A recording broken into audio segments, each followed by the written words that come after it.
तो दोस्तों आज की वीडियो में हम बात करने वाले हैं अपने देश के चौकीदार के बारे में। एक चौकीदार जो कि एकदम सनक चुका है, वो चौकीदार अपना जिम्मेदारी को भी भूल चुका है और ये भी वो नहीं जानता है कि कैसे इस देश को मैं संभालूं, या फिर जिस जगह पे जो भी चौकीदार या फिर सिक्योरिटी गार्ड होता है उसे अपनी जिम्मेदारी खुल के निभानी पड़ती है। लेकिन इस चौकीदार को कब समझ में आया कि मुझे भी अपनी जिम्मेदारी निभानी है और मुझे भी कुछ जिम्मेदारी मिला है अपने मालिक के द्वारा। मैं मालिक बोलूँगा, इस देश की सारी जनता मालिक है और वो सिर्फ चौकीदार है। वो जानता नहीं कि उसने कितना गलत काम किया है। मणिपुर पे वो खुल के कुछ नहीं बोल रहा है। अगर कोई ये अपोजिशन का अगर लीडर होता तो उस पर वो बहुत बढ़ चढ़ के बोलता और बहुत वो ये गलत बोलता। जैसे उन्होंने राहुल गांधी का सदस्य रद्द कर दिया एमपी से, और 2 साल के लिए उन्हें ये सज़ा मिली है, और ये एक छोटे से मुद्दे पर।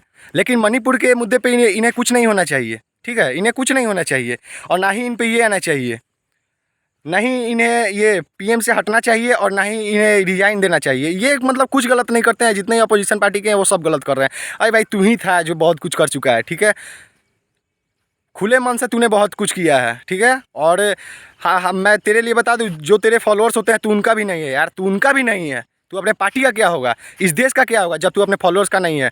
तू वही है जो तू हुंकार रैली में जब आया था पटना में, जब तो तूने बोला था बम ब्लास्ट में जितने भी सारे क्षतिग्रस्त हुए हैं, अगर मेरी सरकार अगर आती है तो मैं उनको गवर्नमेंट जॉब दूंगा और बहुत सारा मुआवजा दूंगा। लेकिन तूने उनके लिए अभी तक कुछ नहीं किया। वो अभी तक बेचारे स्ट्रगल कर रहे हैं, जिन्होंने तेरे लिए अपना पैर हाथ और कितनों ने तो अपनी जान गंवा दी, लेकिन उनके परिवार को और उनको अभी तक कुछ नहीं मिला है। तू क्या यार बनेगा देश का चौकीदार? तू तो कुछ नहीं है। मणिपुर के मुद्दे पर तो खुल के एक बोल नहीं सकता यार। तू क्या है?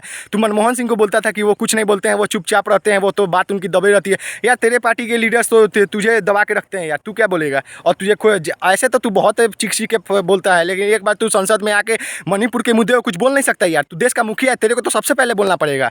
तब तो देखेंगे दूसरे देश के सारे ये लीडर्स देखेंगे कि हाँ भाई, इस देश का जो चौकीदार है या फिर जो इस देश का हेड है वो इतने बढ़ चढ़ के आगे आता है, मुद्दे में शामिल होता है। यार तू तो कुछ बोल ही नहीं सकता। तूने आज तक मीडिया के सामने आया क्या बोला यार? सिर्फ तू बैठता है तो सिर्फ गोदी मीडिया के पास बनता है, और जब बैठता है तो फिर यार क्या बोल दूँ, निकल जाती है बेसन।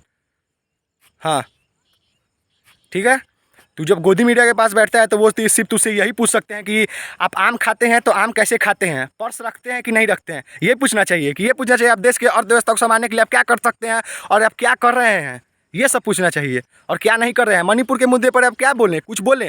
इतने अपोजिशन के लीडर ने जब आपको इतने सारा प्रेशर डाला तो उसके बाद भी आपने कुछ नहीं बोला। क्या बोलोगे आप, क्या कर रहे हो?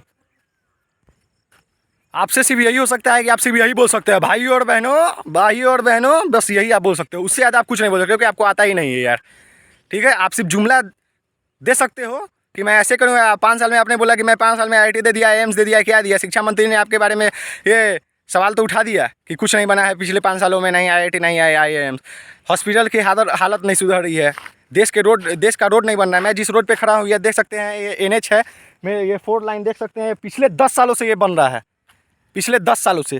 कहाँ है नितिन गडकरी जी, कहाँ हैं आप? मैं जान रहा हूँ आप पे ही प्रेशर है, ऊपर से चौकीदार का प्रेशर है आप पे, आप भी कुछ नहीं कर सकते हैं। नितिन गडकरी जी, आपसे कुछ नहीं सुधर रहा है।